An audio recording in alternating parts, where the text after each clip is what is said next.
morning and welcome to the Lehigh Northampton Airport Authority Committee meetings. We will start with the Finance Committee. Chairman Hayes. Thank you, Mr. Chair. Appreciate it. Okay, first thing, Ms. Levesque, could you call the roll? John Hayes. Here. Paul Anthony. Here. Ann Baum. Robert Brooks. Ricky Gower. Kevin Lott. Here. Michael Sturshik. Here. Double quorum. Okay, thank you. Do we have any public comment? Not this time. Okay, thank you. So it's that time of the year. Absolutely welcome, gentlemen. We've talked about this a lot over the years coming in. One of the most important functions of this board is protection of the employees that we have, union and non-union. We have separate plans for each, and making sure that our plan is appropriately funded and appropriately invested. And we have the right options in place for our employees, et cetera. So with that, turn it over to John. And good morning. Morning. Morning. And as everyone knows, there's two types of retirement programs here. We've got a defined benefit and then a defined contribution. And the first one we're going to talk about is the defined benefit.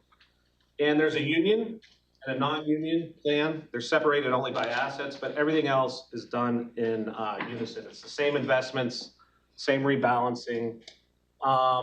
The combined assets, this is as of March 31st, is 21.7 million for both plans. It's roughly split equally. I think there's a little more in the non-union. But even since March 31st to now, that value is up to almost 22.8 just because of the recent rally we've had in the market. They're fully diversified. The allocation, that's the way we look at it in terms of controlling risk and trying to achieve your actuarial rate of return of 7.25. Is roughly 60% equities and 40% fixed income. Over half the assets are indexed, with the other, say 35% is in active, where the money product providers are trying to beat the market. The index products obviously are matching market.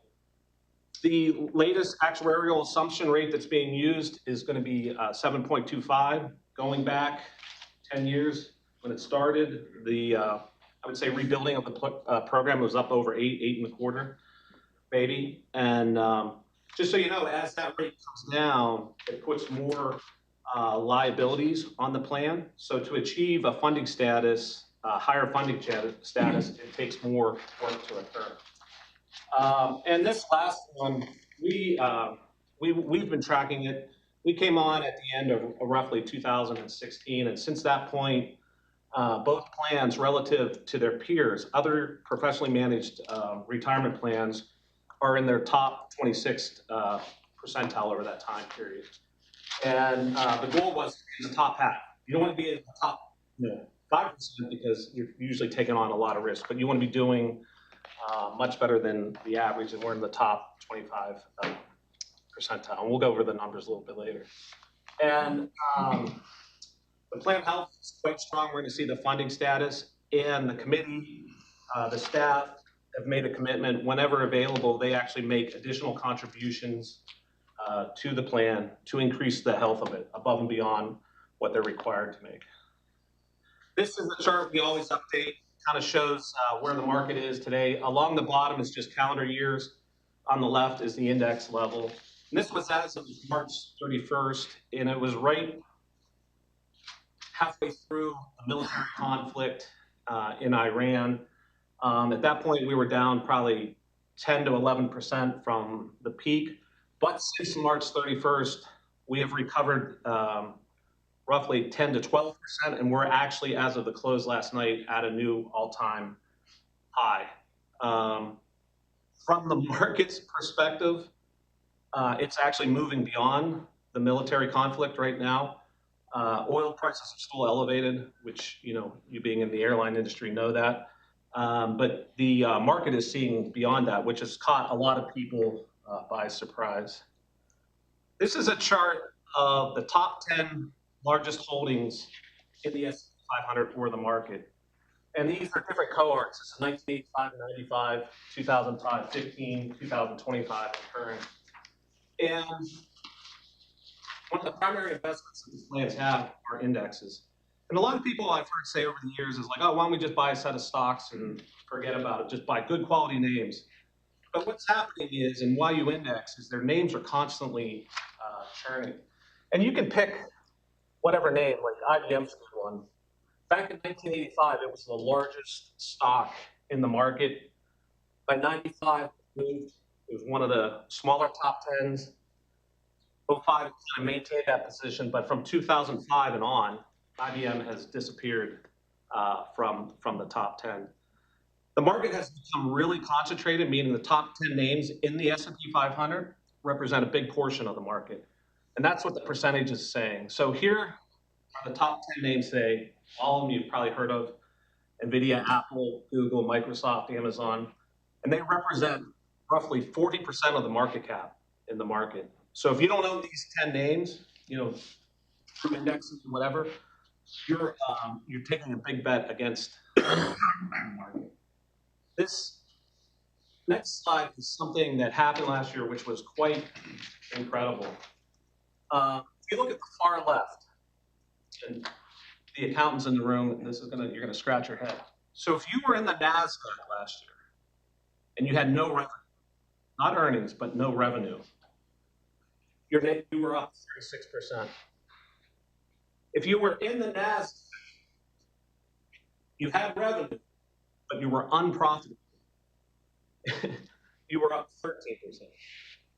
If you were in the NASDAQ, you had revenue, and you were profitable, you were only up 8%.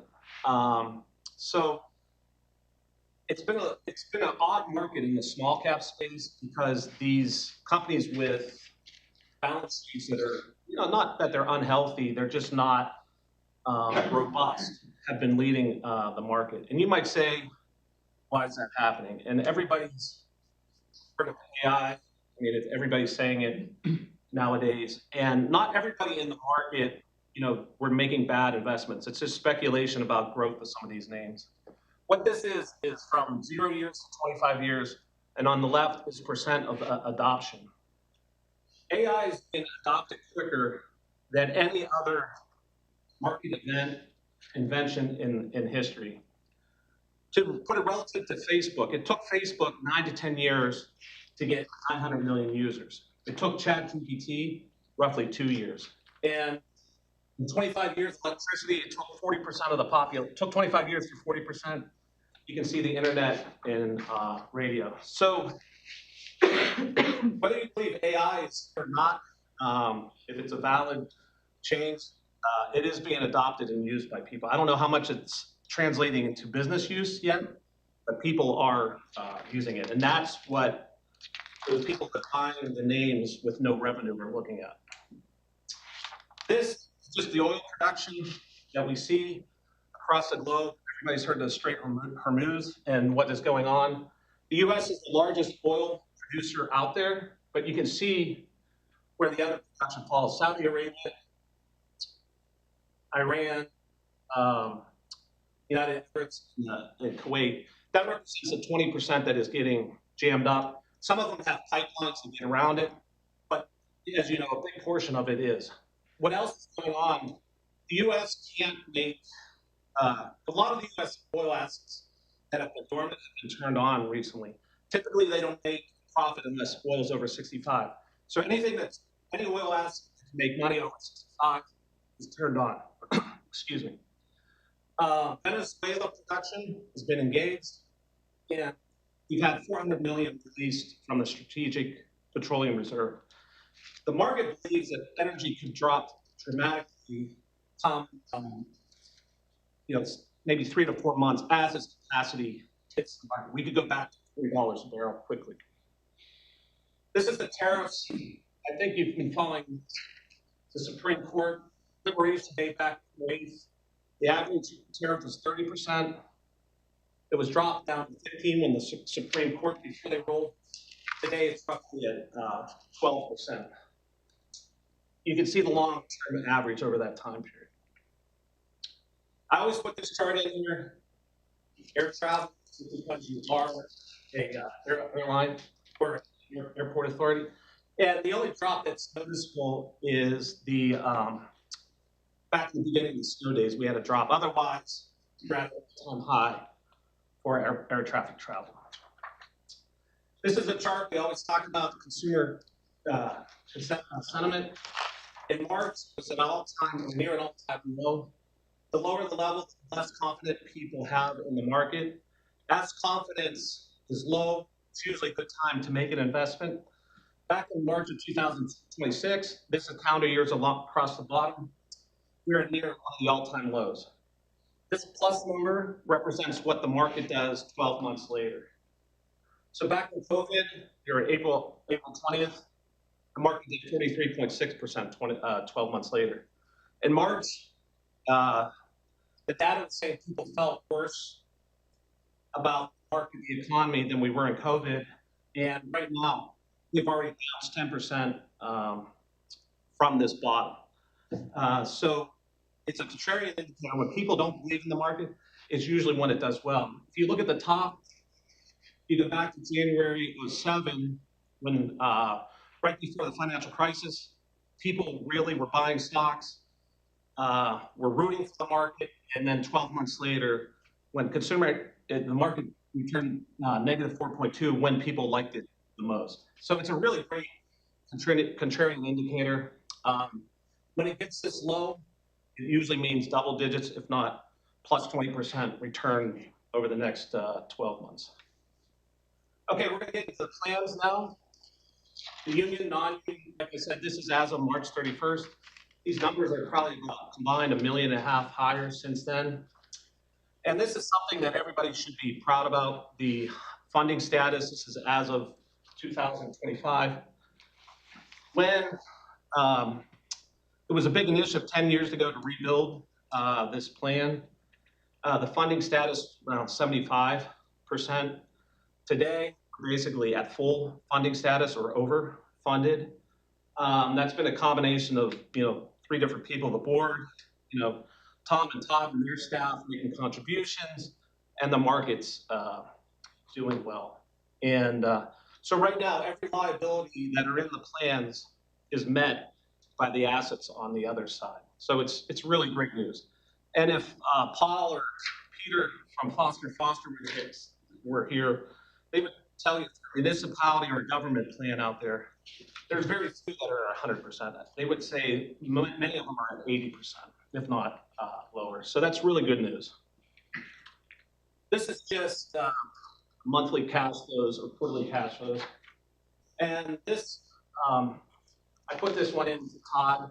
If you start on the left, the initial dollar value when the plan was starting to be restructured was roughly 5.1 million. This bottom line just talks about, or includes, what assets have been contributed and what assets have been removed from the plan, but it has zero return. So over that time period, the net cash flows out of the plan have been 1.4 million. Right now, the plan assets are at 9.7 million. So this is the principle. This is what basically started with today after you take out the money that has occurred over the last few years. So the difference between those lines are the investment returns. So you roughly have almost $3 for every dollar that's been invested. And like I said, this is through March 31st. It's actually higher. So the investment gains are roughly, as of last night, they're over 6.5 million. And that's for the union plan. It's the same story for the non-union plan. It's been a little bit more consistent because the contributions going in are almost equaling the withdrawals, but you can still the magnitude of the investment returns over that time period, roughly 7 million plus through last night. Here's the allocation. How is the money invested? Like I said, both plans are managed identically, roughly 42% large cap equities, 5% small, 10% international, 35% fixed income. We're overweight slightly in equities. That was on purpose. And this was as of March 31st. So we've participated in this rally recent with an overweight in equities. This is the performance. The main number is the top line. The 7 years, 8.4, the actuarial rate 7.25. That's inception. we came in the seventh in the 7-year and the 9-year. Once we got it restructured. But the returns have been great. I think about since 2016, what has occurred between, the Brexit, Russia invading the Ukraine, COVID, that inflation spike we had in 2022 when, inflation went 10-14%. I mean, so this plan has been invested through multiple significant market cycles, and the returns are quite attractive. And to increase funding status, when your actuarial rate of return is 7.25, any return above that, you're adding to the funding status or helping it. And remember, those are average numbers. So on average, per year, for whatever, 7, 8 years now, 9 years, you're adding an extra % per year. So on 21 million, 22 million, that's 222,000 of extra funding status you're adding. The investments, everything's performing in line. Just so you know how to read this, this is the international composite. So these are the international funds. We kind of roll them up together.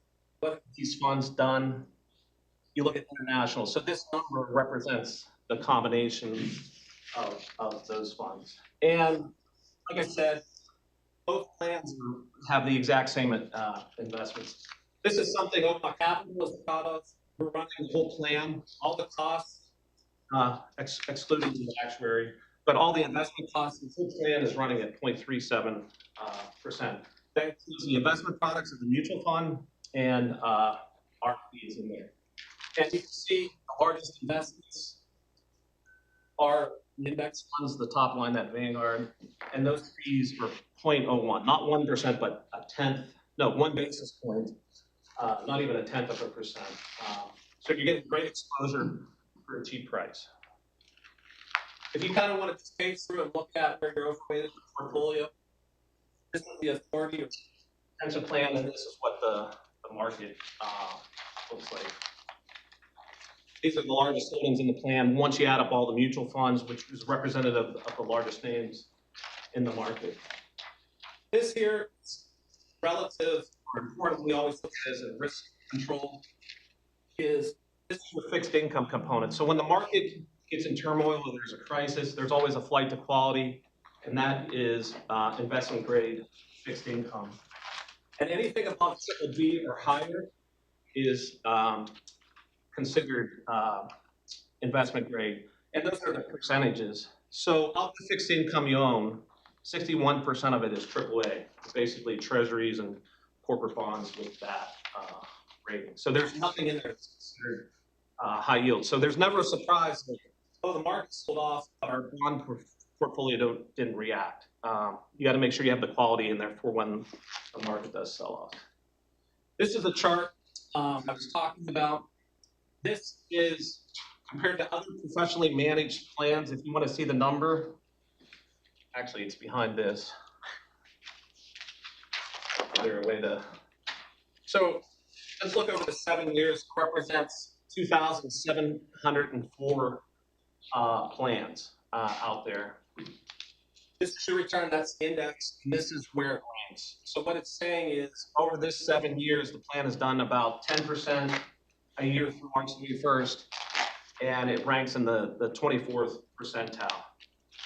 This is through December 31st. We don't have the March 31st data yet, but this was through year end. And you can see over almost any time period, the plan, all the numbers that are over here are in the numbers here because it's just the longer term, but it has performed above median. And like I said, it's the same for both plans. Let's just Power button again. There we go. So I just want to show, this is the non-union plan. Like I said, the numbers are kind of same, almost identical. There's just sometimes there's a little bit of the cash flow differences, money coming in, money coming out. But like I said, the philosophy, the investment, the performance is almost identical. This same cost structure, just so you can see it, 0.36 versus the other one, 0.37. Some of it's just rounding numbers. Same investments. Same credit quality on the fixed income. And same performance ranking. The other plan, the Union, that was at 10. This one's at 9.9. That's just the difference. So, like I said, everything is working well. The funding status has improved, and you just made another contribution in April. In April, yeah, the regular MMO. So it's quite healthy. Now, this second plan, the defined contribution plan, which is basically, like a 401k. There's 3 plans that make up the defined contribution option: the 457B and the 401A. The 401As are the participants' money. The 457 is a person, and the 401A is the authority. Yes. And this is the second on the list when we began the restructuring, because a lot of the new hires are going into it. And this is the values. This is what they were back in 2023, the total. You can see how it's broken down. And then you can see where it is today. So some of that is investment gains, and some of that is contributions going into the plans. These are the different investment options in there. And remember, we're not out there trading this portfolio. What we have to do is give the tools and education to the participants so they can build a portfolio to meet their retirement needs, whether they're 19 years old or 64. That's the job of everybody in this room, to make sure they have the options to build a portfolio for their retirement. And these are the options that are out there. And this came actually, I think, from 2 years ago, the target date funds, which we have talked about. So if somebody walks in and says, I don't know how to invest, or I don't know what to fill out, it was determined, just because you need a number, that everybody's going to retire at 65.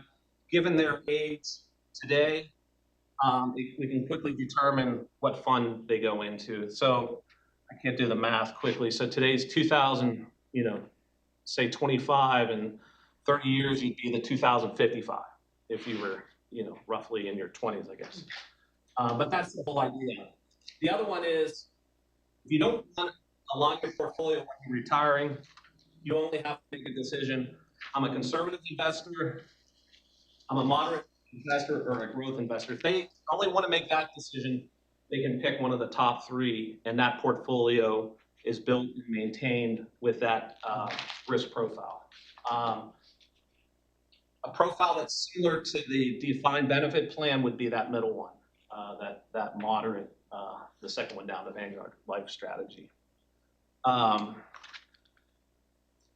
These are the values, combined values of how people are using the funds. It looks a little like there's not a strategy here, but before everybody in this room really began working on these plans, a vast majority of the money was in the money market account. The participants had 43 options, but the vast majority was in the money market. And now you can see they're starting to use a plan. The big reason for that is now through Mission Square, the new provider that came in, it's probably 5 years ago now, they have quarterly or semi-annual meetings. Quarterly, where they have a representative that comes into the airport authority, meets with anybody they want one-on-one, and they will help them make a decision on where to put the money. So it's great to see everybody using the various funds the way they're supposed to. There's nothing wrong with having your money in the stable value, but if you're 25 years old, most likely shouldn't have that money sitting there. So there's been a lot of education. Besides the one-on-one meetings, Tom and Todd, they host in the fourth quarter a workshop where anybody from the airport can attend, and it's we go over the defined contribution, defined benefit plans, gives them an opportunity to ask questions. It's filmed and it's available for replay.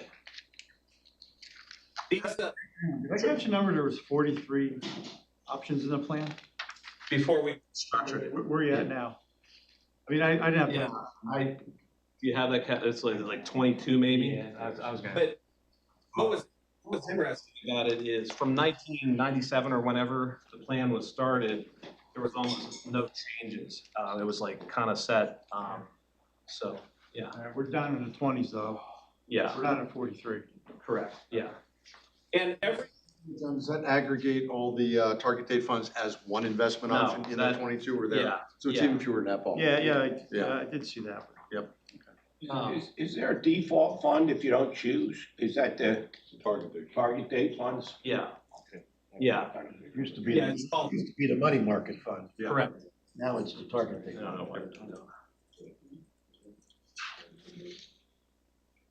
Yeah. It was more than 2 years ago, Paul, wasn't it? The target date funds, Yeah, you brought that I don't up. quite remember. I think it was Probably, 3 years ago. all right. It's been a few years. That's what I just wanted to make sure that was the default. 25 funds and 9 of them are the target date. Yeah.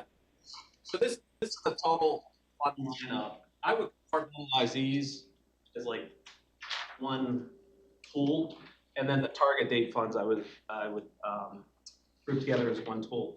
These other funds are meant for people who want to sit around and build their own portfolio. Like this is specifically small cap, bond portfolio. This is large value. Or it's for people that are working with a financial advisor outside of the authority and they want to integrate the investment program here with what they're doing on their own. It gives them some options. So I mean, like I said, no matter where you are in your life and how you want to invest, I think there's a valid option in here for you.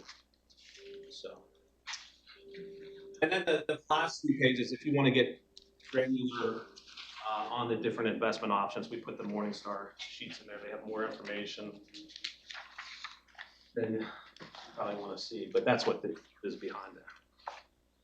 So do you have any investments you're looking at on the watch list, or you're happy with the performance? Yeah, so that was that. We put an investment policy statement in place, and we monitor all the options in there. We had concerns about the T-Row price. We've been doing a deep dive on that.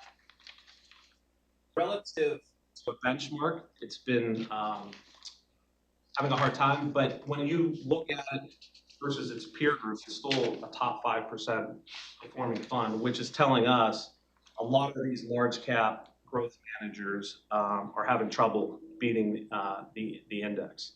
Okay. So you have nobody on watch list right now? Currently, yes. And when in our definition of watch list, meaning there's known, like something that we should be considering for removal. Right. Yeah, Just yeah. underperforming. Okay. Yes. Is there any issues with having your pension fund, I mean, it's a great issue, but overfunded? I mean, regulation wise, is there any government regulation No. that say you can't be overfunded? No. Yeah, it's, if anything, it's a I kind of level remember we got overfunded and they came down on us that we had to kick more money back to the membership, but that was a long time ago. This is, if we kick money back, it would go to the authority, not to the employees. Well, the the idea of the authority. pension fund, it's supposed to benefit the member, and if you're 105% funded, they're saying, what are you doing with that 5%? You need to up your benefit amount to your members because that's what the fund is for. I didn't, I okay. remember that we were 105, 106% funded for a while, and we were concerned with the government telling us we weren't using our funding properly. And to that point, and remember, it's a moment in time. Like the market could pull back 10 or 15%, that funding status could drop to 97%. Right. And that's what always upset us because Yeah. we took great pride in that we were so well funded, and it's not going to be like that forever. But we were that well funded a couple of years in a row. I remember this was several years back that they were concerned that are we using our funds properly for our membership, being that we've been overfunded for a couple of years straight. Yeah. Just wondering. Yeah. How relevant that is. If the plan is overfunded, the MMOs will come in lower. you can adjust your MMO. Right, the MMOs will reflect that it's gonna get low. Yeah. If it's underfunded, then the MMOs will go up. So the MMO kind of adjusts to Adjust to get you to 100% over a period of time.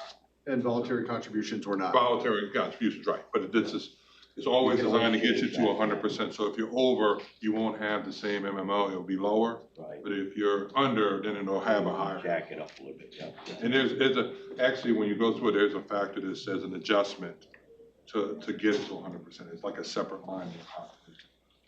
And that's a good point too, that part of that overfunding has been due to the extra contributions. There's probably Right. $1 million of extra contribution over the years that have been put into the But plan. it's pretty impressive too, because we're overfunded while we lowered our factor. Yes, Yes. So it's and not, that that's, actuarial rate, I think, has been lowered 4 times. Yeah, 4 times that, yeah. Over 10 years. that's impressive. John's probably pulling for Could a you fifth. clarify MMO, please? Oh, I'm sorry, it's our minimum. Acronyms, you know, new Oh, I'm guy. sorry, it's our minimum municipal obligation. So every year when we go through, it's usually in September, we talk about the MMO for the next year of what the pension needs to kind of maintain its funding level, and that comes from the actuaries based on, statistics of what we need to fund the plan. So that varies from year to year. Yes, it does, Thank you. yes. And That's it's, the amount we're required to contribute, and then we've made voluntary contributions on top of that. right, correct. Voluntaries are extra, but the MMO is what you need to kind of get to where you should be over a period of time. And it's put in there for protection, like, so the authority is a little different, but most if it was a pure municipality, the state's looking at those numbers to make sure that funding is occurring, that it's not being overlooked. So that's why those, and I think they do it every 2 years to make sure that it's occurring. That's where the assumed rate of return comes in, because if you have a higher rate of return assumption, you have a lower MMO, and then you end up underfunded. Yeah. So a couple of questions from Sure. my perspective. When I look at the duration on the fixed income side, if you could go back to that Yep. slide. Oops, I'm going the wrong way. On the DB side, yep. Looking at the weighting at the long end of the curve, 26% out, 20 to 30 years, 2% out 30. The long end of the curve is going to have a lot of upward pressure over the next few years. Right. Does that weighting concern you at all? Because for every point in move up, Yeah. values there take a pretty substantial hit. Yeah. So this is the average of the index, and this is the average of the portfolio. And within that portfolio, there's 3 products that are active where they're trying to beat the market. And with the changes at the Fed, they're expecting us to go into a rate declining. Good luck with that. Yeah, on the front end. So typically when they expect that, they keep the duration a little longer, even though the combined portfolio is on average the same as the index, but I know the active guys are a little longer in duration. Yeah, it's an interesting thought right now. You're right. There's going to be downward pressure, political pressure on the short end of the curve. The long end of the curve, you've got a really steep curve going from 3 years out. Yeah. And we went from 38 to 39 trillion in debt in 5 months. Yeah. And we've got, $1 trillion in pension shorts across the country. Yeah. And we've got Parkland wants to spend 400 million, East Penn wants to spend 400 million. Yeah. The County Authority wants to spend $1 billion. At some point in time, someone's going to start paying attention to the amount of debt we're accumulating that we've got and I haven't even gotten to Medicare and Social Security yet. Yeah. So there's got to be upward pressure on the long end of the curve. Yeah. The long end of the curve is determined by, inflation and growth. And I mean, we do have a lot of debt as a country. And right now it's not being priced into our securities. It's being ignored. Yeah. But I think we are in a serious shirt in the hamper relative. You got to remember that one. Relative to other countries. Like there was a concern that we were looking at back April of last year, Liberation Day, that all these countries, they were saying, oh, we're going to sell treasuries because you're using these tariffs as a weapon to force us into different, economic arrangements. And we saw 0 selling of treasury. Once they were talking about it, like, Japan, China and stuff. And today, their treasury holdings are even higher, which just goes to believe the confidence they have in us versus their own economic system. And I agree that debt is quite large, especially as a percentage of GDP. But the one thing we do have a luxury, two things, is we're a reserve currency and everybody wants to own dollar assets. But more importantly, taxpayers in the US pay their taxes, and we can always increase taxes to a level. They may not like it, but they can always increase taxes to increase revenue. But at some point, some of the credit agencies there's some chatter about it, but the whole economic system around the world is based upon the Treasury maintaining its AAA rating. The question is, if you start doubting that credit, where do you put your money? Well, I'm not doubting that credit. I'm just thinking we're too long. Yeah. I just think we're too far out on the curve. I'm not saying move out of treasuries. Yeah. I'm just saying when I look at 26% out beyond 20 years, Yeah. I'm sorry, 28% out beyond 20 years. Yeah. That's a big weighting, in my opinion, And 1% in an area on that where you're side, taking more risk than I think a lot of people realize. Yeah, and every percent on that amount of debt is a real economic number. Yeah. I mean, and this is not a political comment, but a lot of when the tariffs were in place, a lot of the government, accountants, they were actually using that tariff revenue to offset some of this. It was expected to be like roughly $600 billion a year in tariffs to help offset some of the debt out there, assuming they weren't spending it. But since the Supreme Court ruling, there's still two sets of tariffs in place that are kind of unfounded revenue, but the big one has been repealed. And what I thought was interesting when I looked at the numbers, of the 170 billion that was collected during those tariffs that have been deemed illegal by the Supreme Court, only like 125 billion have actually been asked for redemption, right? Like not all the companies that were charged those tariffs are asking for that money back. But if you look at that chart, I think the differential between when all this started to where they are today, it's only like a 3 to 4% differential in the tariffs. And some of the companies have just absorbed all of it. Some of it they've passed half on, and some of it the individual people have absorbed all of it.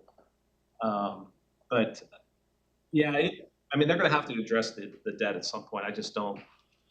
They can increase taxes. If you think about GDP, like a homeowner buying a house, like you can buy a $500,000 house, with $125,000 income. It's kind of that philosophy is like, is the debt being used to further the country, or are they just spending it freely? And you would say the U.S. is the most innovative, attractive country in the world. Investments still come here because we take the best care of capital. We really do as a country. And that's showing up in the indices. When you see Apple, NVIDIA, Google, Facebook, why they are so large, that's just not Americans investing in. That's people around the world. That's the second. This is more a comment than a question. And this is a fact because of the index and the way that we invest. We do have even though it's underweighted, we've got a fairly significant concentration in tech, and that will be volatile. Yeah. And it has been. Yeah. But that's also the reality. We are in a tech world. Yeah. And you can't avoid that sector. You're going to miss an awful lot of upside. Yeah. So that's just a note for everybody to acknowledge that we've got, or recognize that we've got that. A lot of, I would say, professional investors have lagged because they haven't owned that index exposure of those magnificent seven. And but you look at them, like they are making real money. NVIDIA, like their earnings grew from 12 billion to 22 billion. Yep. Right? Like that's like one Halliburton they're making in a year, right? Like it's crazy amount of money, and like to predict their revenue is quite easy because they're selling everything they make. They make a chip, times it by the price. That's how much revenue they're making. So guidance is pretty clean for right now. Yeah, the AI is, that's the story that's either going to be for real, change the economy like the internet internet did, or the radio, or electricity, or it's going to be a flame. But there's billions upon billions, if not trillions, being bet that it is going to change the world, and it probably already has. So. One question, and Yeah.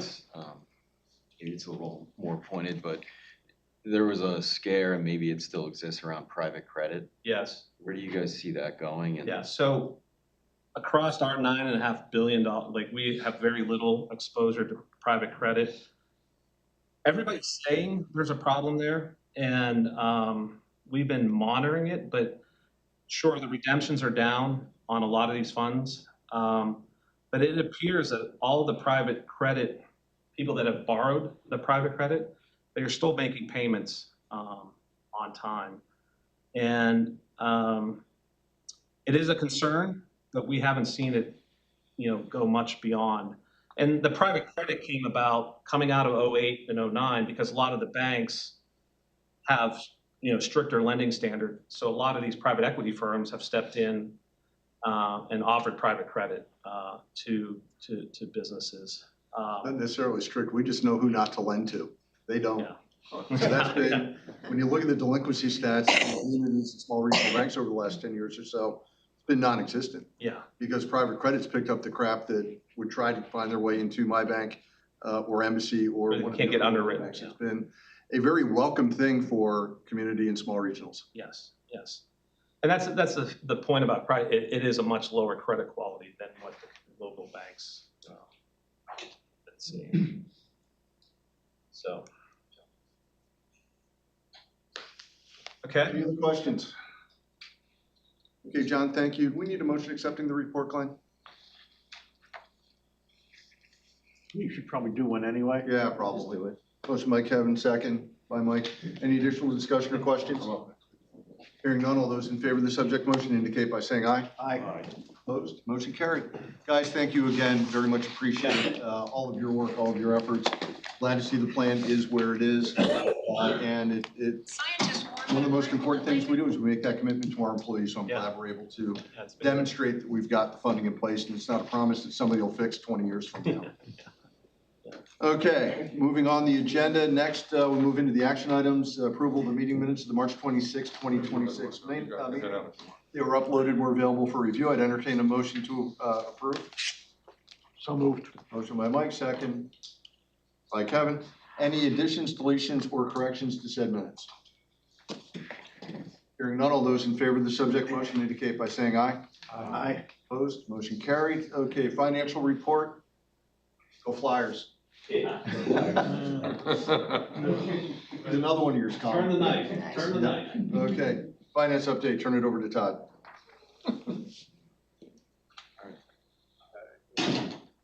Good morning, all. Always start off with the traffic. If you've been following, January was our third best traffic all time. February was our third best traffic all time, and guess what March was? Third best traffic all time. So you kind of see where we are, down a little bit from last year, which was number 2 on the list, but you can really see on the bus traffic down there. We're up a little bit on aircraft traffic, just a smidgen, but you can see it down there. American is up 22%, and obviously we don't have United Bus. If you go back even to 2022, before we had the American Bus, we had about 6,500 just for United. So you can kind of see what's going on there. And actually, we're ahead of where we were for 2024, just not ahead of where we were for 2025 as far as overall bus traffic. 2 comments on this. One, how many flights did we cancel due to weather? Like 57? No, it More than was that. 58, 57 in February, but it was like higher. So traffic up a 70. smidge with a lot of Yeah. canceled traffic due to the weather. 78, something like that. Yeah, that's the traffic, we're up even with all that Yeah, correct. canceled traffic. And then second, when Todd, Frank, and I reviewed this before the meeting, we decided to break out the American and the United bus numbers because United went away, obviously, American continues to grow. So we wanted everybody to be able to see what was actually going on with bus as opposed to a blended number that didn't really make that much sense. And we actually have proportionately more bus cancellations during the weather events based on PennDOT road restrictions. Yep. So the bus could not operate regardless of whether they thought they could. So that actually had a bigger hit during the winter events. We're 6 buses a day, if I remember. 6 round trips a day. Yeah, and anecdotal, but a friend of mine took it last week, loved it. Yeah, Yeah. people love it. Yeah. Well, we had a tour, and Tom was explaining the bus, and there was a passenger at the gate that said, "Oh, yeah, that's really fantastic." But going through security here and getting behind the gate, I mean, so it was a comment that came on top of what you were saying. Yeah. So since we're at the end of the first quarter, kind of give you some quarterly stats since 1994. There's 5 of them up there. We've only been over 1 million 5 times. So you can kind of counting the bus. So, and the ones that are in yellow are just highlighting 24, 25, or 26, just kind of seeing. So the first quarter, which historically has been our lowest quarter as far as traffic, as I mentioned earlier, we're 3rd. Last year was 2nd, and then obviously our largest, well, maybe it's not obvious, was 2004. And then we get into our more busier times, and you can see last year our 4th largest was in the 2nd quarter of last year. So at the end of March, this is kind of comparing us to all airports. You can see we're up a little bit versus all airports on throughput, which is going through the checkpoint that the seats are down. Keep in mind that the seats do not include the bus. So the throughput is going through the checkpoint. So we're down 2.1. And again, we talked about our increase in our American bus, but compared to all seats versus all airports. And we always compare ourselves to our peers. Todd? Yes. Excuse me. If we included the bus seats, are we up? We would definitely be up, yes. Can we just keep that as a little side note for us so that, because it's an important piece. Sure. Yeah, okay. We can Do you get bus information from No, the but set? it's pretty easy. It's 35 seats on the bus. No, from our competitors. No. No. But we know who has them, so we can. Okay. We can add them in. We can. I want to make sure it's apples to apples, but I agree, focusing on that great performance is a good idea. Well, not everybody has a bus. More for our information. Right. Not everybody has a bus, so but we could certainly include that in there. Comparing us to our peers, again to the end of March, you can see we're about 4th there on the list. Throughput is obviously doing much better than our peers, doing a little less as far as seats. And as Ann pointed out, not everybody has a bus. And this is just a little bit further out. You can see the numbers get a little bit better on the seats 11 days into April. You can see throughput's about the same, but seats are a little bit better through the first part of April. March results. First quarter. This is just for the month of March. So pretty similar to where we were last year at this point. Obviously, last year we had CARES, but we didn't have any in March. You can see we're pretty much right on as far as overall net income. Obviously, net revenues and expenses are up and depreciation, but the overall bottom line number is pretty close to where we were last year at this point for March. And then year to date, we're down a little bit from last year, excluding the CARES, but overall pretty positive versus budget, almost $1 million positive, despite all the challenges we have, which is good. And I just wanted to show this a little bit busy, but it kind of gives you an idea of, and we used to give this chart of kind of doing CARES of how many months in a year we're positive. This went back to 2010, just to kind of give you an idea of how rare we are when we have 27 months in a row of consecutive months with positive net income. And actually, if you go back, it was only 1 month in the month of 2023. So you're talking a pretty good amount of time there where we've been positive. So it's good stuff, but obviously don't get too used to it because it doesn't happen that often. The December 2023 was because of contributions you made to the pension plan, right? Right, well, it was some adjustments to the pension. Yeah, gotcha. So that would have been one too. Just breaking down the profit centers, again, I point this out because we're talking about garage and some of those things. Where does most of our money come from? It comes from parking and then aviation services, and then you see down at the bottom where we are subsidizing the airlines to keep our air traffic where we need it to be. And this is just comparing it to last year. It's a little bit busy, but you can see the biggest line there where you see the variance is in number 5, which is no cares. And then the largest budget variances, aviation services, revenue, employee benefits. Even though our FTEs are pretty close to budget, we didn't hire as many full-time folks as we had in our budget, and that's saving us on the benefits. Interest is up. A lot of that's due to timing and some of the earnings that we're able to do, de-icing. Connie and her team do a great job with that. And depreciation really kind of goes hand in hand with number 3 because of some of our projects that we haven't done yet. Some of the timing, we're actually earning some interest on that money that we haven't spent yet. So that's reflected somewhat in number 3. And breaking it down by personnel and non-personnel, we're pretty much spot on as far as non-personnel, and non-personnel down about 4, a lot of that on the employee benefits that you can see from the other slide. And then breaking it down, this is the one where we really talk about how many hours, when you talk about FTEs, full-time equivalent, so that's 40 hours a week. We have a lot of part-time folks, so you can see that we budgeted 239, we're at 235. So even though we don't have the mix is different, we're still covering those hours. And you can see where we are compared to last year, up just a little bit. So again, we have to cover the hours, it's just the mix is a little different than what we had in our budget. And this is just breaking down employees by department.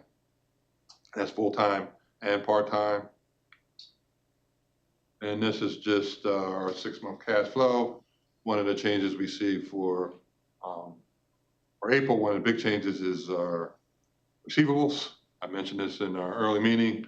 For whatever reason, in March, we were actually getting payments a little early, which is unusual, which actually gave us a little bit of an influx of cash. We expect that to go back to normal, but that's why that adjustment is in there for April. And this is just some of our capital, the ebbs and flows of some of the stuff we're doing. Might have to move up that property one up a little bit. I think I pushed it back, but I think we're probably going to be in June or something at this point in the day. And this is just breaking down, reserves that we talked about. Again, it's good for us to have all these reserves. It makes us all sleep good at night. 2024, we increased our total reserve to 180 again. So we have some cushion in case of some outside event or something that we don't know of. We can all keep the place going. And what this basically, when you talk about days cash on hand, it says no money comes in, how many days can we operate before we run out of money? That's kind of what that is. And then down there is one of the things you can compare to where we thought we would be budget-wise and where we are now. So you can see we're doing quite well versus budget or where we thought we would be through April. Some of that goes away by the end of September, and some of that's timing. Some of that's our better operational results. But you can see that obviously cash is a big deal for us around here because cash is king, especially when trouble comes. And this is just showing it on the chart. This is just comparing us to our peers, 2024. We haven't gotten to 2025 yet. As soon as we get that, usually around August, we'll update the slide. You can see that red line there. It's just kind of our reserve. We joke about having 3 days cash many years ago, but we don't want to be at that point because obviously 3 days isn't that long. How long was COVID? I'm just saying. So I'd love to say that 3 days was an exaggeration, but it was not. We had 3 days cash. It was 3 days cash on hand. That was it. Yes. I lived it. I remember, and John was here too. So we got through that. And the thing is with these reserves, and that's why we're so focused on, it takes a long time to build these reserves. You don't do them overnight. So when you have them, you feel good about it, but you want to hold on to them as long as you can. Any questions? Had a good month? Almost keep it sweet. I know John did a great job with his presentation. So I'll talk about the cash as well. You see the rundown of the cash as we're investing in projects that we have planned. Go back to that, Emma. I know we wanted to talk about that a little bit. It's not that we're sitting on a pile of cash with nothing to do with it. Yeah, exactly. And then again, these are all based on a lot of our capital. That's why the cash is going down. But this is after our 180-day reserve down there at the bottom. And I did want to mention, I forgot to mention, I know John had asked a question about our snow. And so year to date, we're about 376. No, I'm sorry. We are year to date budget was 376. We spent about 500,000. So we're over. I think this was our total budget for the year. So year to date budget was 376. We spent 500. Year to date, the total budget for snow was 492,000, which prior to December was a pretty good number. We never have been that high. So just to give you an idea, we moved a lot of expenses in December. We spent 310,000 on snow in December of last year. So had we not moved that number, that 500,000 would be a whole lot higher. So again, I know you brought that up. I just wanted to mention that because I forgot I about it. hope we don't get any snow in October, November. Well, historically, I mean, it's interesting, the budget goes in line with historically. So internally, it's about 83% of our expenses come through March. Overall, it's 75%. So if you look at it on average, 75%, so there's another coming that we have to anticipate at some point down the road. Maybe we'll get lucky, but we're anticipating that it'll happen at some point. That will be on the road. Any questions, concerns? Had a good month. Entertain a motion to accept the financial report. Motion by Kevin, second. Any additional questions or comments? Hearing none, all those in favor of the subject motion indicate by saying aye. Aye. Opposed, motion carried. Okay, Todd, last, I think, is we have the update on the audit. Then on audit, Shane and I had a call with the auditors last week. No real concerns. Obviously, they're doing their final evaluations, but at this point, it looks like we're in good shape. Any material adjusting entries? No, that would have been part of the discussion. So Yeah, it was. I just went between. no. Glenn and I talked to them until now. No, nothing material. We're on our way to a clean audit. I always knock on wood because you never know, but we try to do our best job, but auditors have to find something to make them feel good about themselves. So they're scheduled to be here next month at our finance committee meeting. So they'll go through the audit. Scott Nickerson will be here to walk through the audit and their opinion at that point. Sounds good. Thank you, Todd. Any questions for Todd on the audit? Any new business to bring before the committee today? If not, entertain a motion to adjourn. So moved. Motion. Back to you, Glenn. Thank you. So Matt, would you call the roll for the executive committee? Glenn Riedman, Present. Mike Stershik. Here. Frank Fasciano, Here. John Hayes. Here. Paul Anthony. Here. We have a quorum. Any public comment? Not at this time. Okay, I'll entertain a motion for approval of the minutes of March 26th. All motion. All, second? John? All in favor? Aye. Opposed? Next, the approval of the Florio, Perucci, Steinhardt, Capelli, and Tipton invoices for March 2026. Move. John, move. Second, Mike.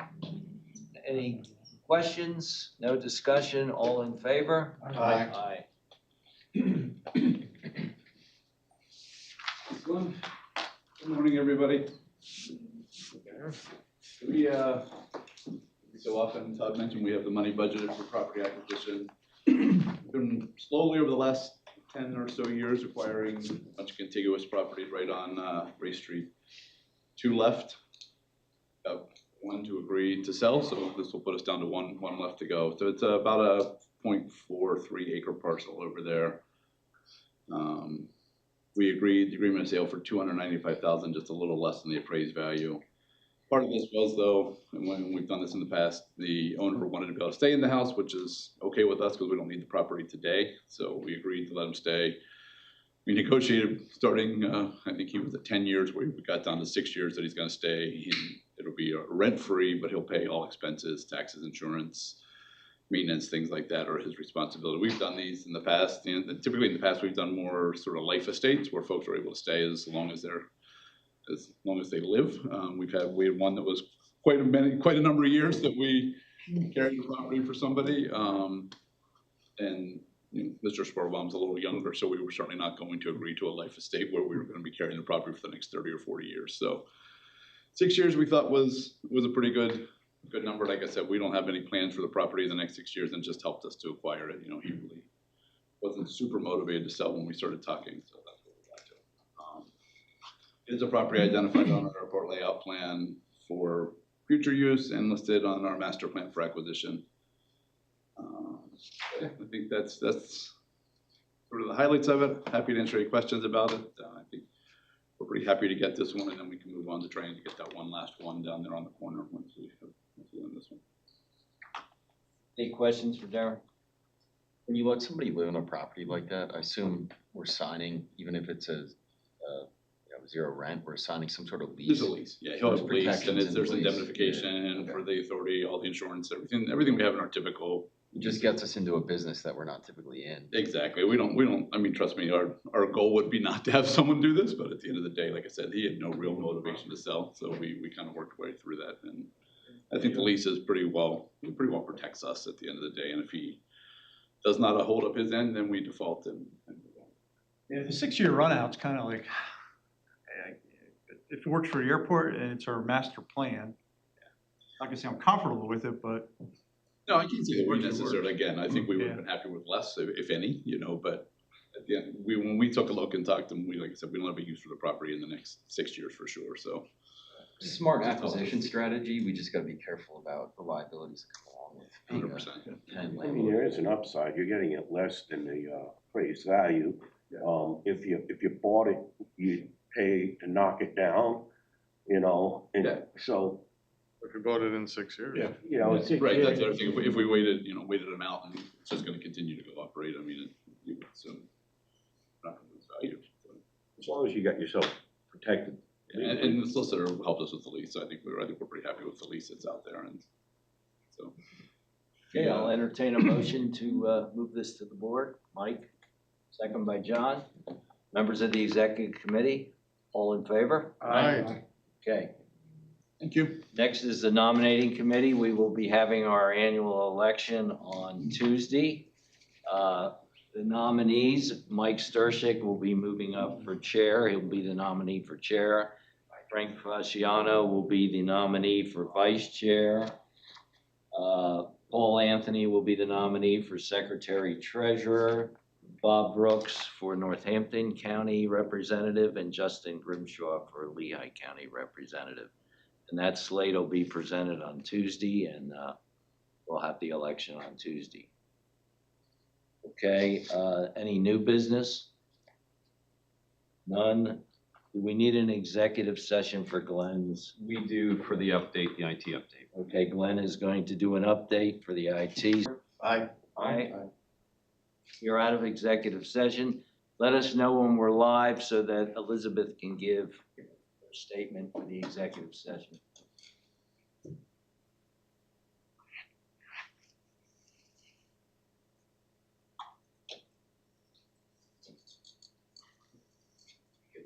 The committee held an executive session to discuss matters of IT matters affecting airport security.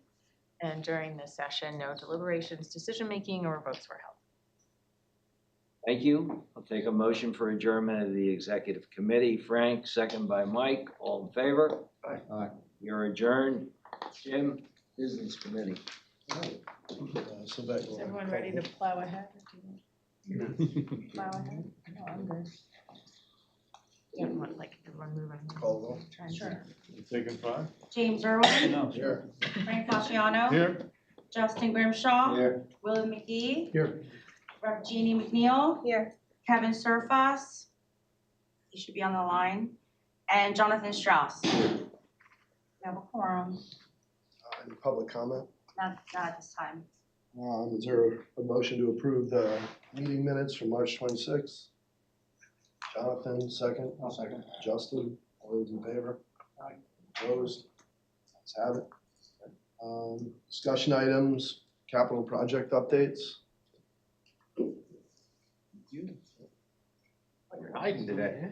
Yeah. That's not your normal Now seat, so. you guys can see all the cash. So good morning, everybody. A few updates since last month, kind of go through with off with the nicer weather.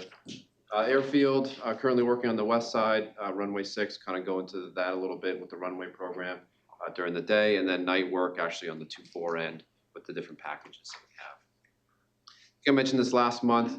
In terms of the Nav8 equipment, the PAPIs, which is the Precision Approach Path Indicator, I think I mentioned, basically the lights that pilots can see, making sure they're on the right glide path angle. It's currently out of service on the 6 end. I'll get into a little bit later this month, early next month, making those revisions, and then we need to do a flight check to get those passed and tested.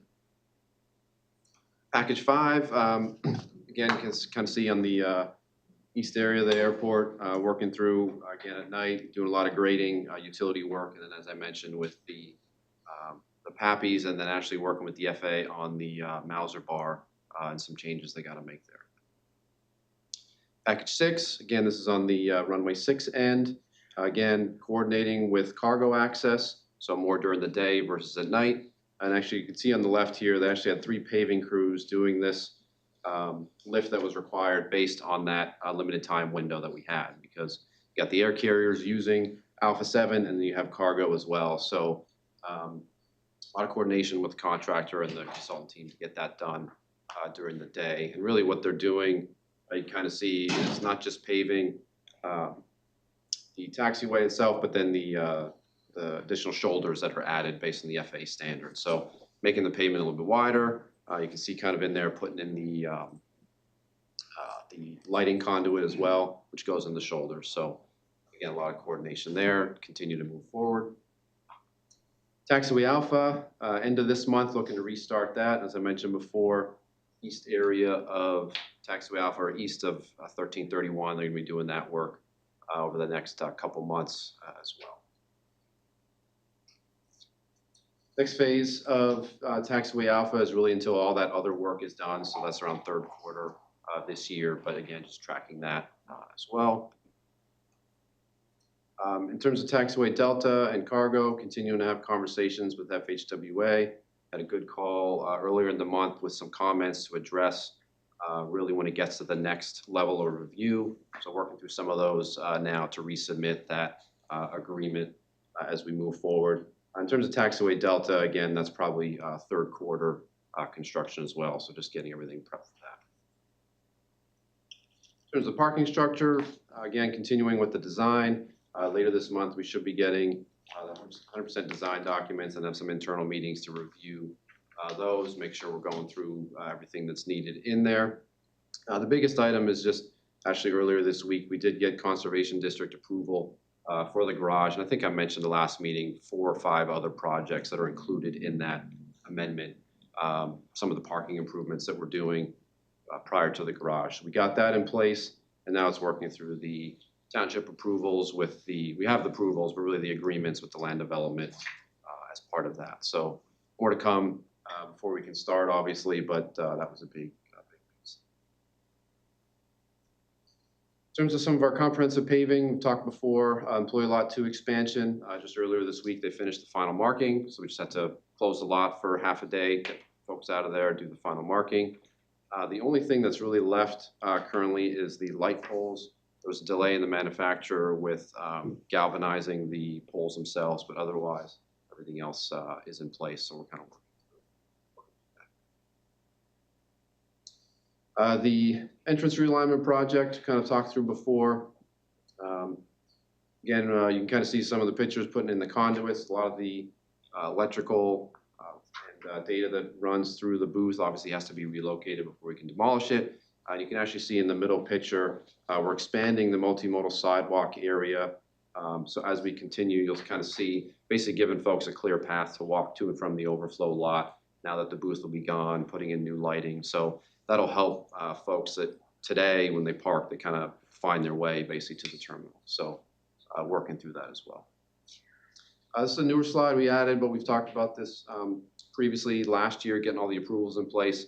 Hangar 7 door rehabilitation, long overdue. Doors I don't think have been touched in 70 years. So just kind of a recap is a full rehab of all the equipment, the rollers, the motors, upper and lower. So you can kind of see on the left, working with the contractor, it's phasing construction to make sure we can maintain access into the terminal or into the hangar, excuse me, throughout the duration of the project. So doing the concrete rails on the one side first, switching over to the door on the other sides, and then, you know, reversing. So a lot of coordination with Darren and his team, just coordinating access with the tenants, but that actually started earlier this week. Former TSA offices, new IT area, really all of the major work is complete, punch list completed. Really what we're working through now with the engineer and the mechanical contractor is just the final balancing report. It's been some back and forth, but hopefully either by tomorrow or Monday we'll get that signed off, and then Glenn and his team can fully move into that space. And then moving on to Braden Air Park with the runway edge lighting project. Earlier this week, all of the runway edge lighting was installed and completed. Really, the one thing we're waiting on there is the PAPIs. Again, they were about to be shipped, had an issue with the internal QA audit, so we had to obviously get those, manufacturer had to get those squared away. Probably the next couple of weeks we'll get those. As I mentioned with the runway 6 PAPIs here, this one also requires a flight check, even though it's not a federally obligated airport. PAPIs need to be certified, so we want both of them to be ready, so when the flight check comes, they'll do both airports the same day. Actually, a bit more efficient that way, and then it gets in the system and it's complete. So more to come on that, but having the lights in place is good. And we'll get more photos of those actually in place since they were just done a couple of days ago. But all of the old solar lights are taken out, and you know, all the existing wiring was removed. As we've done years past, again, kind of as Todd did in his presentation, end of the first quarter, kind of hit a little bit on the departmental projects as the Exhibit B in our capital budget.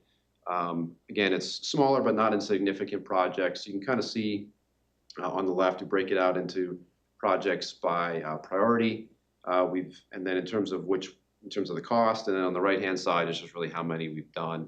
Only 3 at this point have been completed, but you can see with the light blue, 11 been ordered, we're waiting, 29 in process. So it kind of, again, ebbs and flows throughout the year.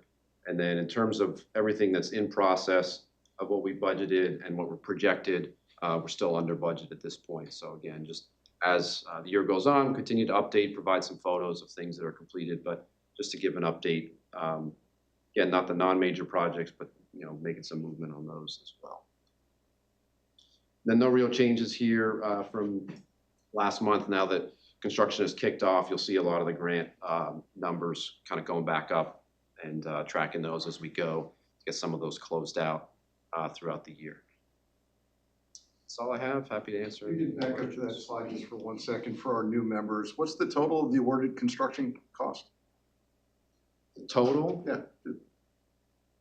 My eyes aren't good enough to see the numbers from here. We have the total on here. Let's see. That's better, but I still have to add it. Probably 30 or 40. Yeah, so For the new members, when we talk about cash on hand and where that cash is headed, you're looking at major projects, and this is on an ongoing basis. This operation is more capital intense than anything I've ever seen. So talk about cash, we've got cash needs. And to that point, John, the reason we show, you know, the orange of extended project costs and the grant receipts is we want those to be comparable. You know, we don't want to spend too much without getting the money back.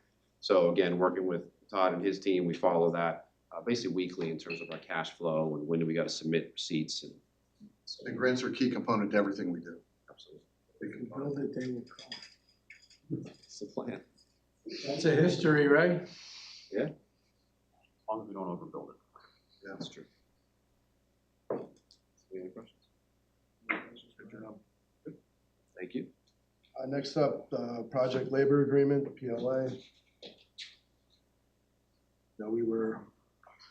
talking about possible PLA with the upcoming garage. Is there any update or anything you want to say on it? I mean, I think we should have some sort of discussion about whether or not to proceed or not proceed. I'd just make a motion to table it. So motion, is there a second? Jeannie McNeil, all those in favor? Opposed? And so the effect of that is that there is no further discussion about a PLA for the parking garage project at this time until it's back on. And then RC, responsible contractor policy, that was tabled. Is there a motion to untable that? I'll make the motion on table it, put it back on the table. Justin Grimshaw, is there a second? Sure, I'll second that. Bill McGee, About that. all those in favor? Aye. Opposed? That's out. And the effect of that is that there cannot be discussion about responsible contractor policies, we were calling. I didn't hear that part, I'm sorry. Just that the effect of untabling means now the committee may discuss. Was that sent out to the members of the committee? It was in Civic Plus. I do have some hard copies of the last version of the proposed policy that was being discussed in September, I believe. No, it's a 4-page. So anyone on the committee that wants, or anyone else that wants a copy, If I could have a hard I'll copy. pass them down. I'd like one. Yep.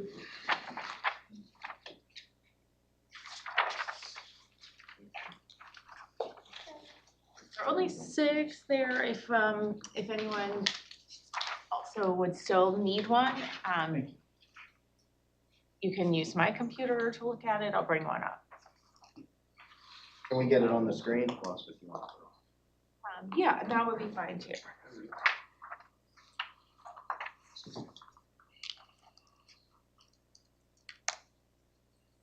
Can't see that far. Stage I'm getting into.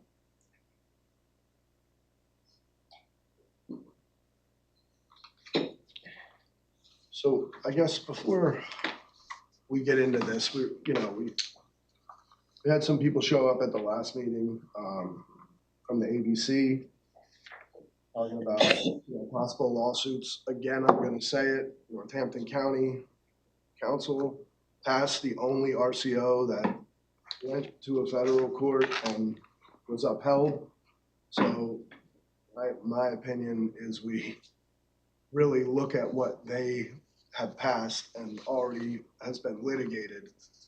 That's just my opinion, but we can go through this if you want. So Jim, can I ask, is your proposal that we look at their actual RCO and adapt something like that? Yeah, I already have it. Okay. Because we've been going over it. I can send it to Sylvette, she can put it up, but that's up to the committee if they want. I would like to see that one. It has been tried and true. I would like to see that one if you could get that copy over to Sylvette so we could see that up on the board as well. Please, Jim. For the benefit of any new members, the possible responsible contractor policy was last discussed in September.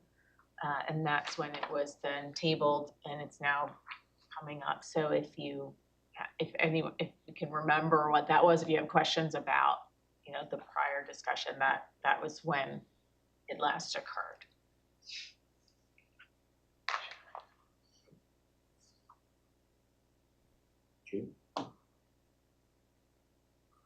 I'm not on the committee, but I sat through the RCO discussions last year here, and I was on Northampton County Council when we passed responsible contractor language.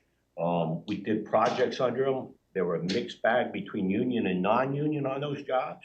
The forensic center came during the pandemic, came on schedule, under budget with our RCO.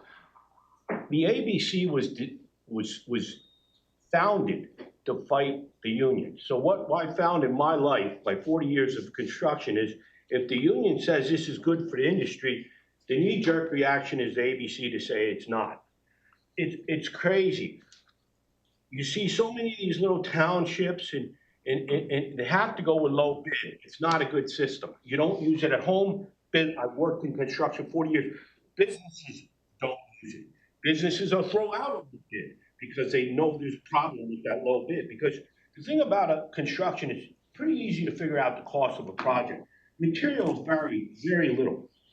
You have a big contractor can get a percentage on the materials, maybe that a small contractor can. Prevailing rate, extremely easy to figure out what the bid can be. The rates should be the same. So then you're looking at profit margin of the company.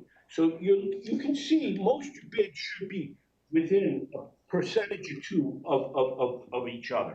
That's just what I've learned over my years of experience.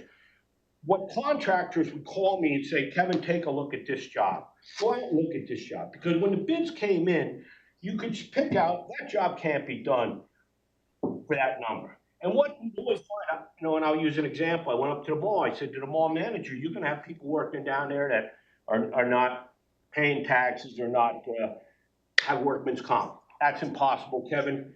Every sub we have signs off that they have insurance on them. So anyway, I said, well, then when the job starts, go down there and get the guys' names, you know, and check it against, because he got a list from of people the company had. Well, here, lo and behold, came back, they were right. None of those guys were employees of the company. They were all 1099, they call them. They're all self-employed contractors. None of them have workman's comp. Next day, of course, his real employees were on the job. But I've seen that time after time after time after time. What this is a responsible contracting language. It just gives the end user a little bit more flexibility, because what all contracts say is it has to be responsible lowest contractor, but no definition for responsible. So all this tries to do is put responsible into the contract.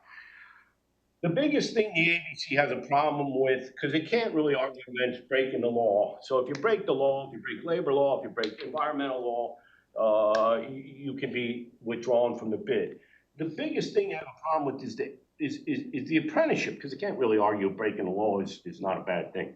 So they have a problem with the apprenticeship, but I beg you to go to their website and look at their website. They talk so much about their training, about their apprenticeship programs. ABCs, if their contractors use their training, would be allowed to work on any of these jobs. So when they say, you know, my concern with the responsible contractor was always that, you know, we're driving people to their apprenticeship. But the thing with apprenticeships, they cost money. So they don't really use them. And another thing I heard ABC said, oh, my 40-year-old member can't work here. My 40-year-old, my long-term employees can't work on this job because of this language. That's absolutely incorrect. Read the thing. It requires you have an apprentice go through a program, state certified program. It doesn't require all your workers go through a state certified program. It's actually a very small percentage. You had to have somebody in the last couple of years go through it. So I don't understand why the ABC would even be against that. What we're basically doing is driving their employees to use their training. So it's basically they don't want to spend the money.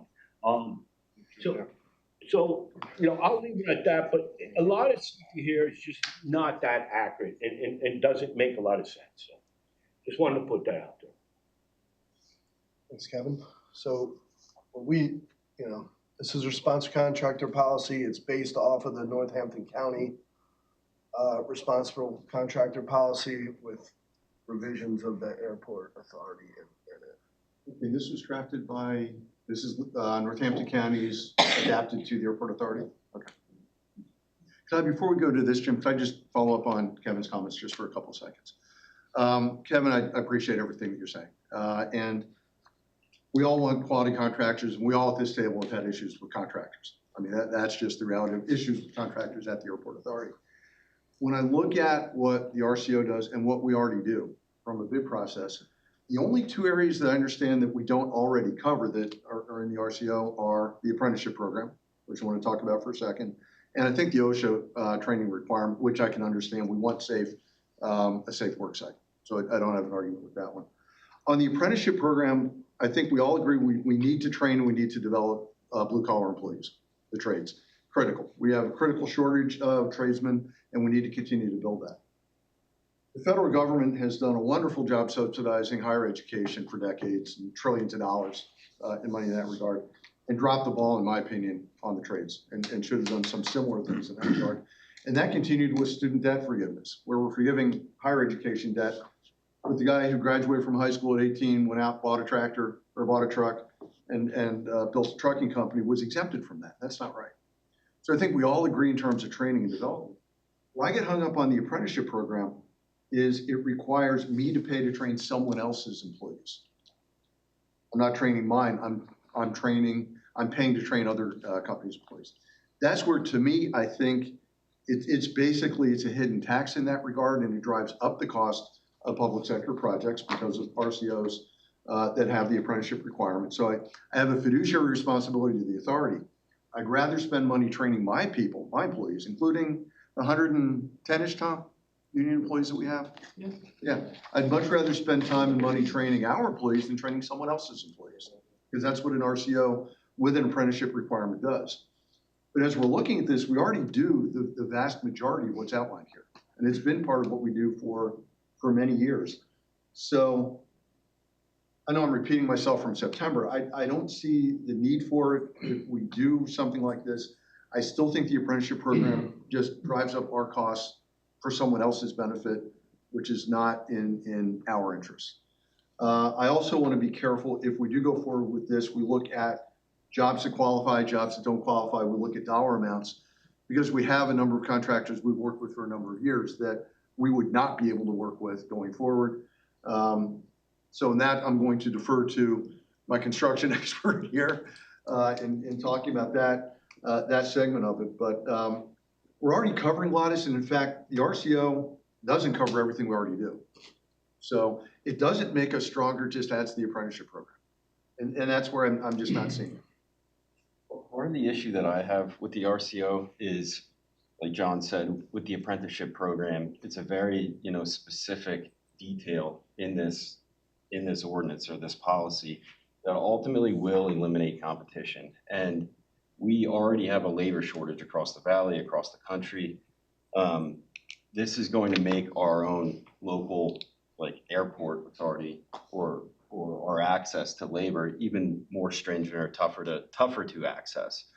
You're going to get folks that just aren't going to bid because they don't have that apprenticeship program. They're not going to seek out finding an apprenticeship program because they can get jobs elsewhere. We have a shortage in labor. I don't think that adding more regulation on top of what we already do in the bid documents, I don't think it's necessarily the right thing to do for the authority. We have a great staff and a great team that vets contractors. I'm in development and construction. I don't know any projects that don't have issues.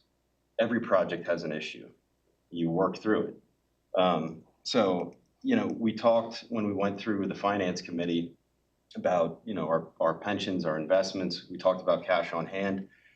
If we end up getting into a situation where these projects start to cost more than what they really should, and the grant funding isn't there to backstop that, where are we going to be going for those dollars? We're going to be going into cash on hand. We're going to be going into investments. Hopefully not. But I just want to make everybody aware of the reality, especially, look, again, it's not a political comment, but wait until some of these federal policies, some of the tax cuts, wait until we see what happens with the economy and what that's going to do on labor demand. We just need to be extremely careful about what we're putting in place. So if we do put something like this in place, I think it should be measured regularly by a third party. And I think that we should be able to repeal it if it's needed or if it's not needed. So that's all I have. We've kind of beaten this thing to a pulp at this point. It's really the apprenticeship program, it's project thresholds.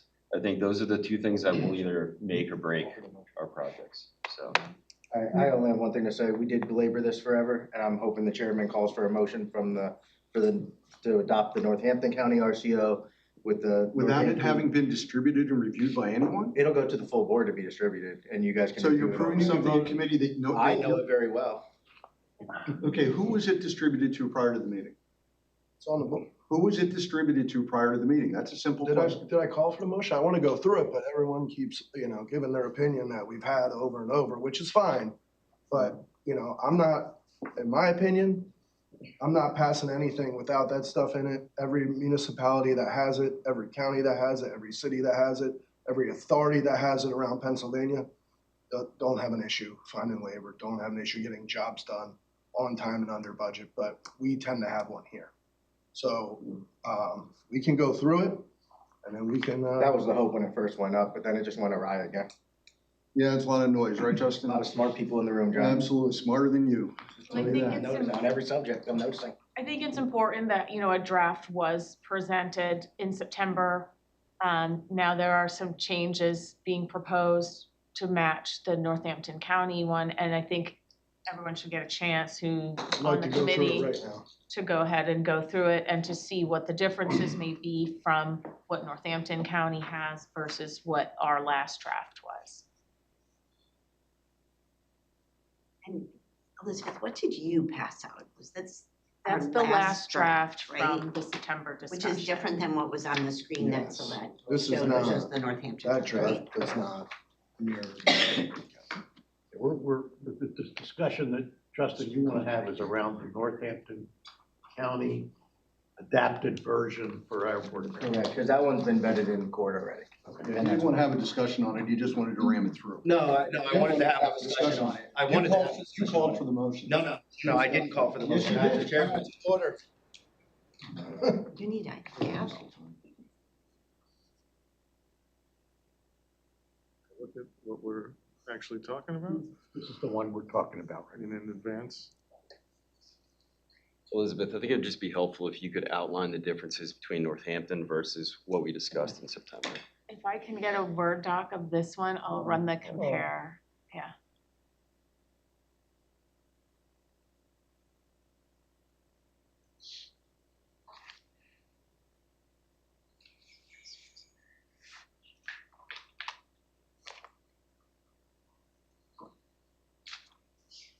And I'm not sure if everyone's aware, but our resident expert, Katie Fina, is also on the line, just so you know, she's participating in this.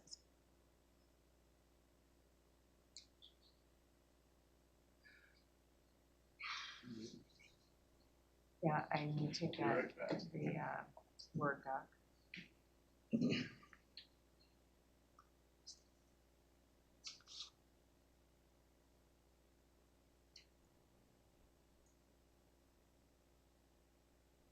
If anyone needs a comfort break, get a drink. Vitamin D.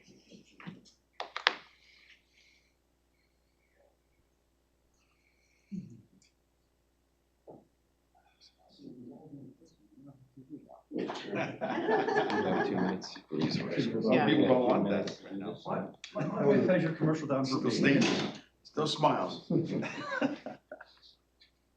about you the other day, Hermansville Fire Company's looking to buy a new pumper truck. Crazy. It is. If you just have a PDF, I can convert and then run it to. Yeah, I figured since it says LNAA I instead could wait of. to get it actually built. Yeah. Oh my God. Only 2 companies on it. Three. Because Kovach is gone now. Well, that's getting up. Can we take a 5-minute break? Bulldog. Yeah. A place called Bulldog Fire Apparatus. And did they stop making them up in? They're doing it again. They did for a Let me while, go but get doing the it fresher. again now, so. Yeah, it's pretty nuts. There's 3 major companies that took over fire truck manufacturing. 5 years, that's, And you don't know what the price is. you don't. Price will be what the price will be.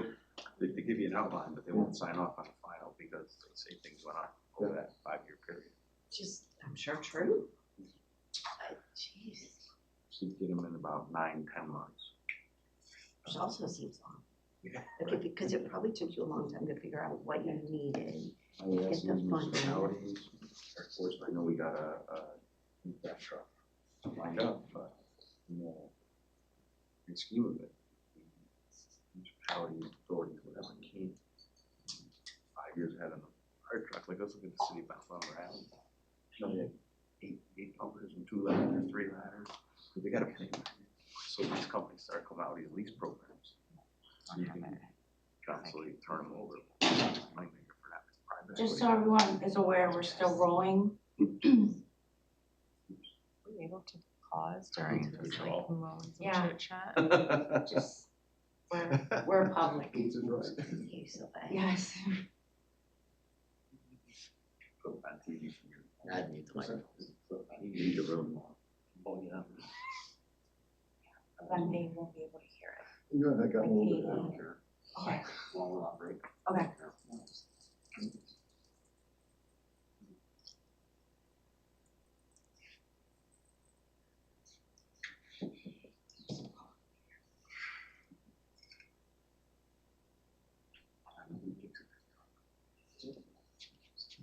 It's true.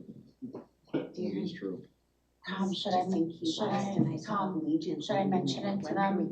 Yeah, you can. Always, You can it's just always chat on the conversation. and just let them know Oh, what you. chat, okay. US is While tough we're because of the taking- runway left there, so like Houston is tough for them, so they. Legion's is. Well, they do it, liquid. I saw- but they I saw do it, two. like there's some weight penalty, so it just makes it harder to be profitable because they probably can't run full in and out of there. Oh, so they're doing it from other destinations, but it's not, It's a tougher route, it's a tougher route for them to make profit. because their planes are too big. But the Key West is doing their big project They over are. there. Are they going to bigger?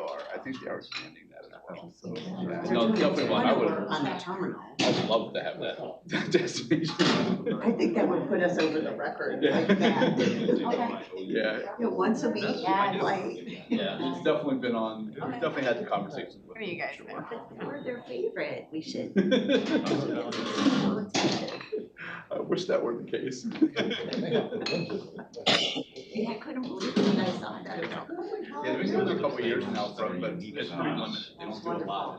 Yeah, I saw 2 come in, like twice a day, they were landing there, but I don't know where they were. Yeah, I can't remember where they come Yeah, from, there's certain things that just a handful. I know Contractors, one the structure that's- that doesn't exist anywhere else. They do one like just out of Sanford And we because have they contractors reposition aircraft to Sanford because they're not based in Key West.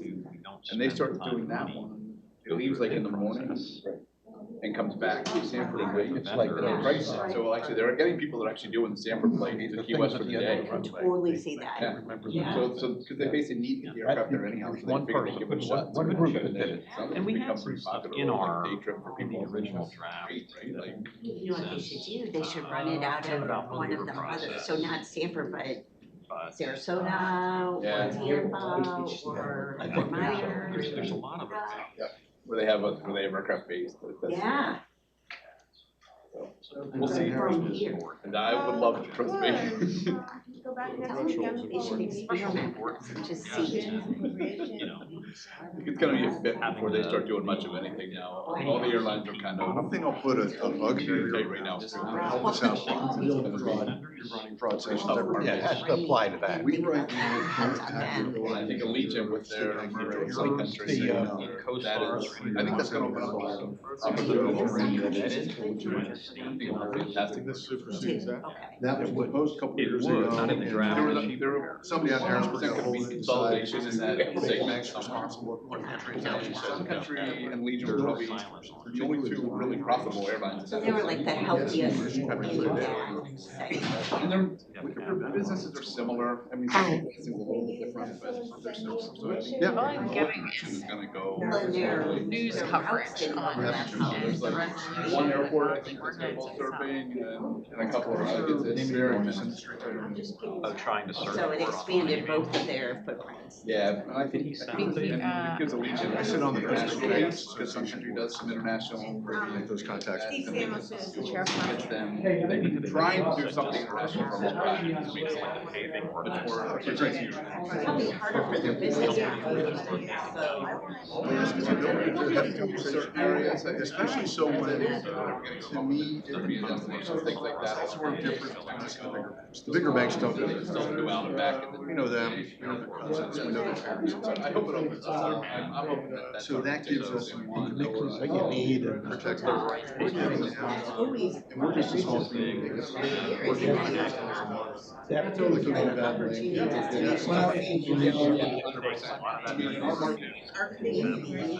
You look at all markets. It's a high risk environment. The best market that doesn't have them. So, infrastructure. From a population. Limits our. You didn't pick that up, maybe that was, like, make And I think they want make to. it interesting, like, you're not like going on this and that. Yep. So that might help. 12 months or something until they get it all integrated. And they did mention some of the banks. So fingers crossed, I keep saying that's the last one I want. I'll be excited if I get that one. Well, it's up in Boston, right? Absolutely. That's such a tough. And I'd love to say it's older people, see younger people. Seems like we have few enough. It's finding someone that can do it that makes sense. Tuesday, I think, paycheck protection program. It's not for you, and that's a business job. It is. So that brings the lack of Anyone could go look predictability. and see who got So you it. need Ability American, of leadership. need American adults that decide to do it. So we had 15 That's a really tough sell. We had a criminal basically dialing for dollars through the Chipotle bank. Paycheck protection, Mississippi, trying to get the No one really has that. No one really has that. Unfortunately, we do a lot of training, a lot of. American has probably. So is that an option, strengthening what we already have in place, to lean more towards? So, yes, maybe American. Hopefully they're Chicago. That's an interesting one too. We'll see how that goes. 'Cause that's kind of like a little battle between them and United. That's really Yeah, why. but last time, remember, the prices didn't go down. And I think they will more now. 'Cause I think they are. Okay. They're both managed market share. Okay, perfect. So that'll be the beneficiary of that. It'd be nice for that American. Yeah, I hope it does well. We need to do well. I would like to just pay less, because I tried that route all the time. It's never cheap. And also that the plane is always, the hot water is always not working. And the 6 AM flight. It's terrible. And the plane is cold. So I fill out my survey like every time, I'm like, there's never coffee on this plane and it's always cold. MC. Still no coffee. Don't know anything about it. Yeah. Oh.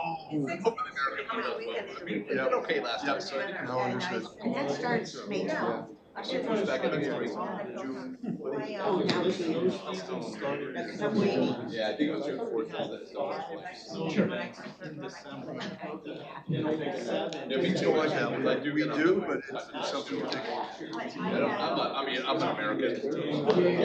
Like if I have, I'm always an American. So I know Oh, absolutely.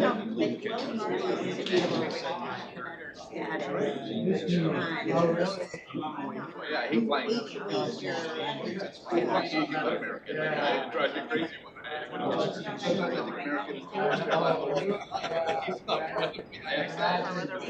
Regulations on top of regulations on top of regulations. It is less rain now. To make a recommendation. When you see the committee is ready to begin.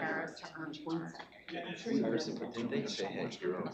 I don't understand it either, so. Thank you. If we do this. Go ahead, Jim. Somebody at the end of the table. Missing? I don't know. Okay, so I think we were, are we muted, Sylvester? Yes. We are muted, okay. Okay, I unmuted. I think we're unmuted. And Colin, we are rolling? Yeah, we're good. All right, thank you. All right, are we good? Let me just say that there was just a break taken and there was idle chit chat. Nothing occurred during this break. There was no meeting being held at the time that we were on the break. All right, so prior to the break, there was a motion made by Justin Grimshaw to move the Northampton County version to the full board. Is there a second? A second. Second, Phil McGee. Any discussion? I just think that we should, like I said, analyze the cross comparison between what we discussed heavily back in September and what's being proposed now. And I'll have Sylvette send that to the whole board. I have a concern about how this impacts our group purchasing systems that we have in place with the state, CoStars and the other ones that we have. I don't know if those are material-based or construction-based, and I think we need to make sure we look at that, overlay this, to make sure it doesn't impact our ability to use those systems. Yeah, I mean, I think we should take a look at that. I will say that I think if we're most of using those- CoStars for construction, and you're supposed to be paying prevailing rate for the lowest bid, then we're not following the law, I'll say that. But if you're using it for products, yeah, it's fine. I'm sorry, I missed that point. CoStars now does construction. You bid the whole package, where you're not doing the lowest, they're not putting it out for bid, they're not doing the lowest bid, so. LNAA is already looking into CoStars on the construction side. How does that interplay with our approach to lowest responsible bid as opposed to lowest bid? I don't know. I don't think using CoStars, you're not using the lowest responsible or lowest bid. Some of them don't even pay prevailing rate, which. Well, we can Jim, look into that. along with that cross comparison, I believe the staff made a recommendation last year when we discussed this in terms of like what they would like to see in an RCO. Can we resurface that and discuss those points? The comparison chart? No, the recommendation. No, they had There's recommendations. From the staff. You're the In second the on the table. document? No. I mean, I think some of that may have made its way into draft, but I know that we sent some information to the board last year from the staff, so I know Brian, myself, so the team reviewed and provided comment. That would have been in July, oh wait, we don't have a meeting in July. No. Like August, September? It was either a June or an August discussion. It might be helpful, since we have new board members, to revisit why we were looking at the RCO in the first place, some of the discussions, the staff recommendations, and maybe have a presentation that goes through the timeline to help catch everybody up on it. That's up to all of you, like, you have. I'm not on the committee, so I can't Right. make that Right, it's up to the recommendation. committee to decide, what further information you need. I mean, I don't have an issue with you giving out any information that's been discussed about RCO since we've been having the We could meetings. watch, yeah, that's good, I watched some of the videos prior So you to. saw it, okay. Yeah, I tried to catch some of them, Comparison some of sheet, the, especially the committee ones, because they're short. But, am I hearing you're looking for like the past construction projects we had that didn't work out well? Is that what you're looking for? Well, there was a reason we started having this discussion in the Oh, yeah. first place, and that was Because the of- past, Because of the last Projects didn't- project with Racy and the one with Grace Industries prior. right, so I'm thinking, here's the timeline, then we started this discussion, here was not like a long thing, but just so everybody understands why we got into the discussion in the first place. And maybe they already do, if you already watched the Yeah, committee meetings. I did, but, I haven't Bruce watched would've gone it, back pretty far. but I have been following. well, I saw the one, no, I saw he was talking about that one. So you just brought it up the last time. What sparked the RCO initially is what her. Yeah, that's my comment thought is. is, you're joining When both along of the with apparent, conversation. entities that actually put the people on this board, they both are in support of it, because they're actually been practicing it for many, many years, so. And the This people- isn't anything And the new people to the before them valley. too, which they Sure. came and spoke at the meeting. I would just like to call the question at this point. So, question's been called, three people have spoke against it, anyone else want to speak for it? In session, every time it's come up for a vote, I have voted for it, I have supported it, I have watched what's gone on in Northampton, Lehigh County.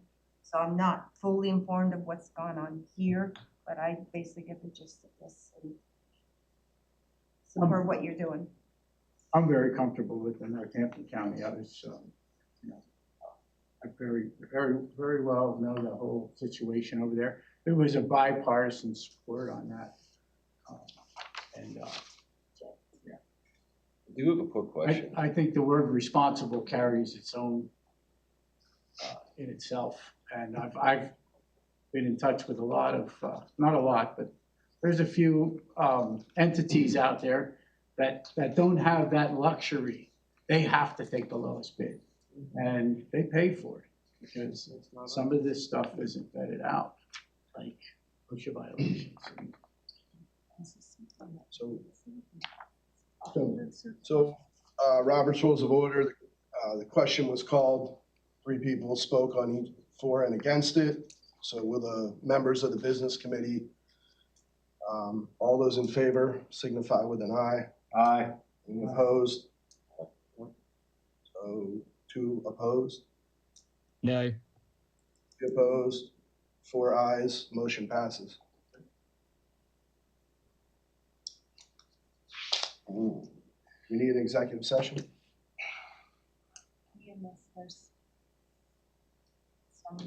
I would just say, whatever Liz gets to you about any information that you want to give out.